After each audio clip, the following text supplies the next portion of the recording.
देखिए, अगर आप बिहार डीएलएड इंट्रेंस एग्ज़ाम 2024 की तैयारी कर रहे हैं तो आज का क्लास आपके लिए बहुत ही महत्वपूर्ण होने वाला है। जैसा कि आप सभी जानते हैं, बिहार डीएलएड प्रवेश परीक्षा 2024 के लिए हम लोग 10 बजे से डेली प्रैक्टिस सेट करते हैं। और आपको बता दें कि मिक्स क्वेश्चन आपको करवाएंगे, जिसमें 20 क्वेश्चन जो है आपके जीके के रहेंगे और 20 क्वेश्चन साइंस के रहेंगे। तो दोनों पार्ट आपके लिए बहुत ही महत्वपूर्ण है, क्योंकि जीके भी पढ़ना है, साइंस भी पढ़ना है। तो सोशल साइंस और साइंस के जो है टोटल 40 क्वेश्चन जो है आज की इस क्लास में कराने वाले हैं। अगर आप बिहार डीएलएड के अभ्यर्थी हैं और बिहार डीएलएड प्रवेश परीक्षा की तैयारी कर रहे हैं और चाहते हैं कि आपका एडमिशन जो है बिहार डीएलएड के गवर्नमेंट कॉलेज में हो जाए, तो आप सभी का इस वीडियो में स्वागत है। और डेली 10 बजे से आपको क्लास मिल जाएगा। तो अगर आप डेली क्लास लेना चाहते हैं तो आप 10 बजे से हमारे साथ जुड़ जाइएगा। देखिए, आज का पहला क्वेश्चन है आपके मोबाइल स्क्रीन पर कि भगत सिंह ने कब असेंबली हॉल में बम फेंका था। ये आपका सोशल साइंस का क्वेश्चन है और बिहार डीएलएड 2023 के इंट्रेंस एग्जाम में पूछा गया है। तो फटाफट आप बताएं कि भगत सिंह ने कब असेंबली हॉल में बम फेंका था। तो एक का अगर आप ऑप्शन बी 1929 ईस्वी बता रहे हैं तो आपका बिल्कुल सही जवाब है। भगत सिंह ने कब असेंबली हॉल में बम फेंका था, तो 1929 में फेंका था। एक का ऑप्शन बी बिल्कुल सही जवाब है। 2 नंबर क्वेश्चन देखिए, मुस्लिम लीग ने पहली बार कब पाकिस्तान के निर्माण की मांग रखी। 2 का सही जवाब बताएं। ये भी बहुत महत्वपूर्ण है बिहार डीएलएड के लिए कि मुस्लिम लीग ने पहली बार कब पाकिस्तान निर्माण की मांग रखी। 2 का सही जवाब बताएं। 2 का अगर आप ऑप्शन सी 1940 बता रहे हैं तो आपका बिल्कुल सही जवाब है। मुस्लिम लीग ने पहली बार 1940 में पाकिस्तान निर्माण की मांग रखी थी। तो ऑप्शन सी 1940 आपका बिल्कुल सही जवाब हो जाएगा। अगला क्वेश्चन देखिए, हिस्ट्री का क्वेश्चन है, बहुत ही इंपॉर्टेंट है कि कैबिनेट मिशन के अध्यक्ष कौन थे। ये बिहार डीएलएड इंट्रेंस एग्जाम के एग्जाम में पूछा गया है, प्रवेश परीक्षा में पूछा गया है बिहार डीएलएड के कि कैबिनेट मिशन के अध्यक्ष कौन थे। जल्दी से फटाफट सही जवाब बताएं। कैबिनेट मिशन के जो हैं अध्यक्ष कौन थे, फटाफट बताएं। 3 का अगर आप ऑप्शन बी पैट्रिक लॉरेंस बता रहे हैं तो आपका बिल्कुल सही जवाब है। कैबिनेट मिशन के अध्यक्ष कौन थे, पैट्रिक लॉरेंस थे। तो 3 का ऑप्शन बी बिल्कुल सही जवाब हो जाएगा। अगला क्वेश्चन देखिए, आज़ादी के पूर्व प्रथम स्वाधीनता दिवस कब मनाया गया। 4 का सही जवाब बताएं कि आज़ादी के पूर्व प्रथम स्वाधीनता दिवस कब मनाया गया। तो 4 का ऑप्शन डी 1930 हो जाएगा। 1930 आपका बिल्कुल सही जवाब है। आज़ादी के पूर्व प्रथम स्वाधीनता दिवस 1930 में मनाया गया। अगला क्वेश्चन देखिए, भारत में परिवार नियोजन कार्यक्रम को कब अपनाया गया। 5 का सही जवाब बताएं। I am waiting for your answer. जितने भी बिहार डीएलएड के अभ्यर्थी हैं सभी लोग लाइव क्लास है, तो लाइव क्लास में सभी लोग आंसर बताएंगे कि 5 का ए होगा, 6 का बी होगा, 8 का सी होगा, समझे कि नहीं। ऐसे आंसर आप लोग जरूर बताएं। तो भारत में परिवार नियोजन कार्यक्रम को कब अपनाया गया, तो 5 का ऑप्शन बी 1952 आपका बिल्कुल सही जवाब हो जाएगा। भारत में परिवार नियोजन कार्यक्रम को 1952 में अपनाया गया। अगला क्वेश्चन देखिए, भारतीय सांख्यिकी संस्थान कहाँ पर स्थित है। 6 का सही जवाब बताएं। भारतीय सांख्यिकी संस्थान कहाँ पर स्थित है। 6 का अगर आप ऑप्शन सी कोलकाता बता रहे हैं तो आपका बिल्कुल सही जवाब है। Kolkata will be right answer हो जाएगा। भारतीय सांख्यिकी संस्थान कहाँ पर स्थित है, तो ये कोलकाता में है। 6 का ऑप्शन सी बिल्कुल सही जवाब है। नेक्स्ट है कि किस देश को वनों का देश कहा जाता है। जल्दी से बताएं, किस देश को वनों का देश कहा जाता है।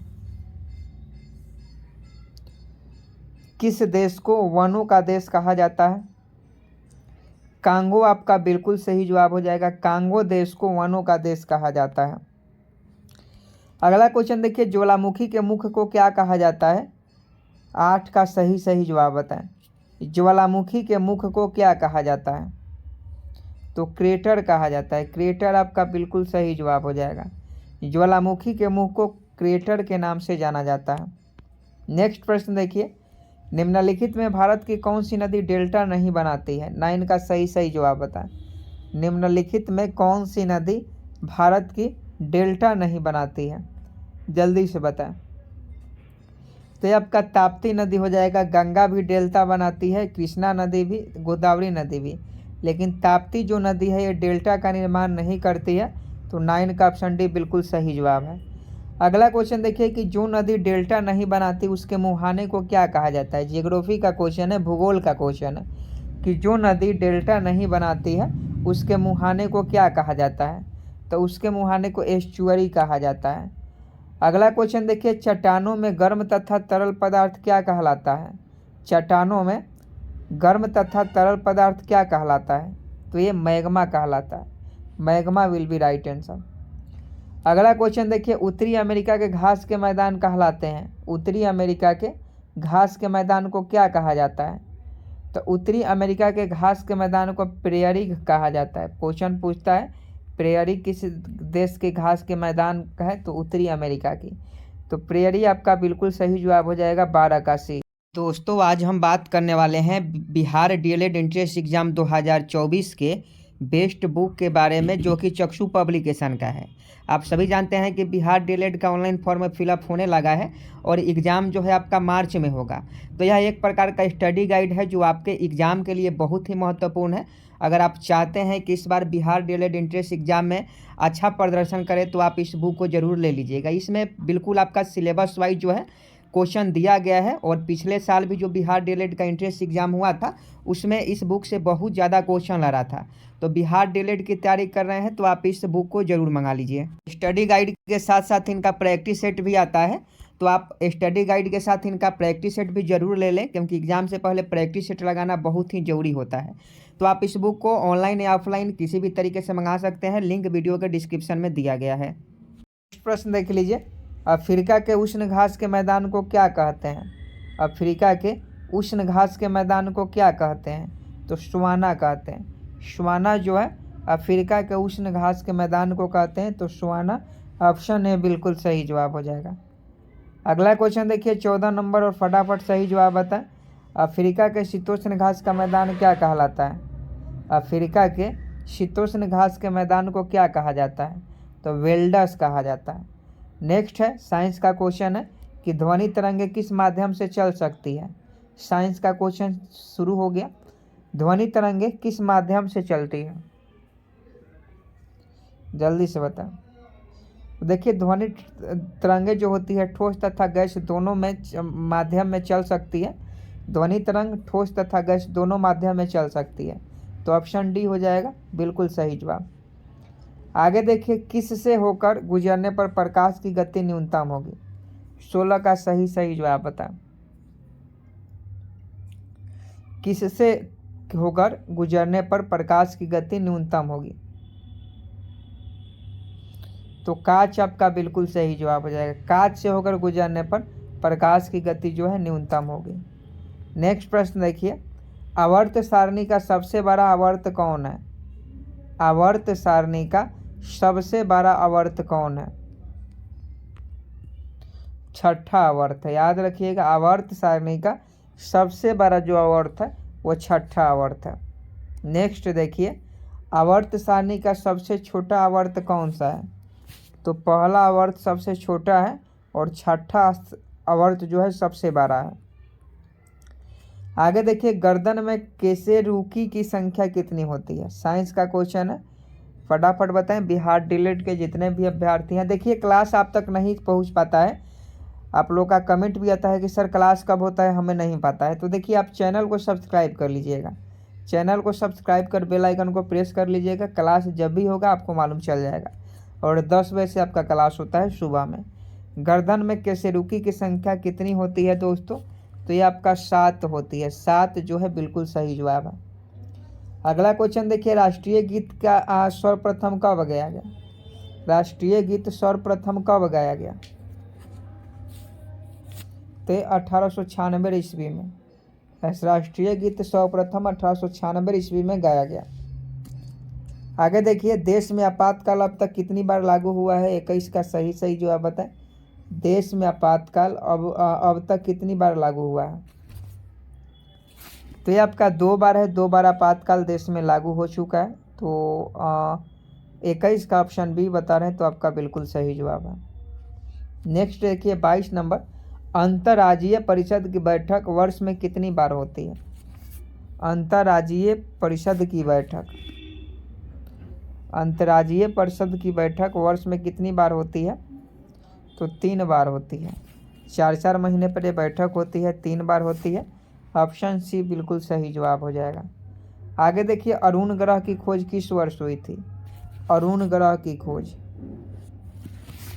तो 1781 में हुआ था। 1781 में अरुण ग्रह की खोज हुआ था। आगे देखिए पृथ्वी अपने अक्ष पर कितनी डिग्री झुकी हुई है? तो 21.5 डिग्री, 21.5 डिग्री कि 23.5 डिग्री? तो देखिए 21.5 डिग्री नहीं होगा, ये 23.5 डिग्री आपका बिल्कुल सही जवाब है। 23.5 डिग्री जो है पृथ्वी जो है अपने अक्ष पर झुकी हुई है। ग्लोब में देखिएगा ग्लोब को तो ये थोड़ा सा झुका हुआ रहता है। तो पृथ्वी अपने अक्ष पर कितनी डिग्री झुकी हुई है? तो आपको बता दें 23.5 डिग्री। आगे देखिए एशिया का सबसे कम जनसंख्या वाला देश कौन सा है? एशिया का सबसे कम जनसंख्या वाला देश तो ये आपका मालदीव है। मालदीव बिल्कुल सही जवाब हो जाएगा। आगे देखिए वह कौन सा महाद्वीप है जहाँ एक भी मरुस्थल नहीं है? वह कौन सा महाद्वीप है जहाँ एक भी मरुस्थल नहीं है? तो 26 का देख लीजिए। 26 का अगर यूरोप बता रहे हैं तो आपका बिल्कुल सही जवाब है।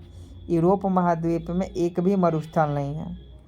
आगे देखिए द्वीपीय महाद्वीप किस महाद्वीप को कहा जाता है? द्वीपीय महाद्वीप किस महाद्वीप को कहा जाता है? तो 27 के ऑप्शन भी ऑस्ट्रेलिया बिल्कुल सही जवाब हो जाएगा।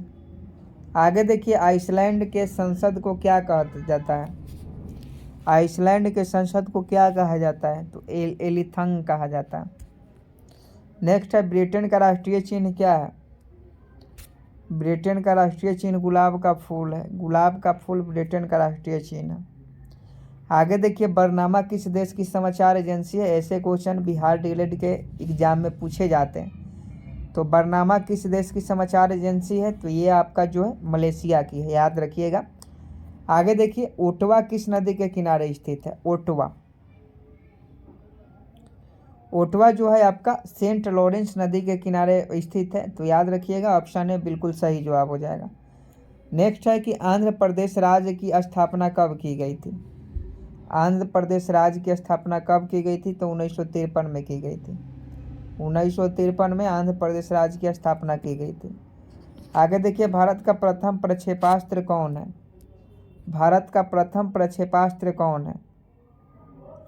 तो पृथ्वी है। पृथ्वी भारत का प्रथम प्रक्षेपास्त्र है। नेक्स्ट देखिए काराकोरम दर्रा भारत के किस राज्य में स्थित है? काराकोरम दर्रा भारत के किस राज्य में स्थित है? जम्मू कश्मीर में है।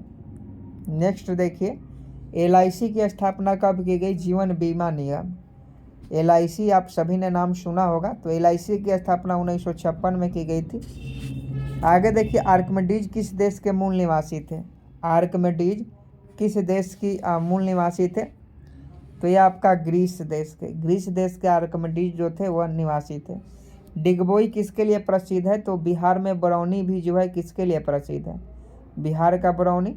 तो बिहार का बरौनी भी पेट्रोलियम के लिए प्रसिद्ध है और डिगबोई असम में पेट्रोलियम के लिए प्रसिद्ध है। आगे देखिए भारतीय विषयों को कितने भागों में बांटा गया है? तो ये 3 भागों में बांटा गया है। नेक्स्ट है कि पाकिस्तान का स्वतंत्रता दिवस किस तिथि को मनाई जाती है? तो ये बच्चा जानता है कि 15 अगस्त को भारत स्वतंत्र हुआ और 14 अगस्त को जो है पाकिस्तान का स्वतंत्रता दिवस मनाया जाता है। आगे देखिए रविन्द्रनाथ टैगोर को किस वर्ष नोबेल पुरस्कार प्रदान किया गया? आप इस प्रश्न पर स्टार लगा लीजिएगा, बहुत ही महत्वपूर्ण है।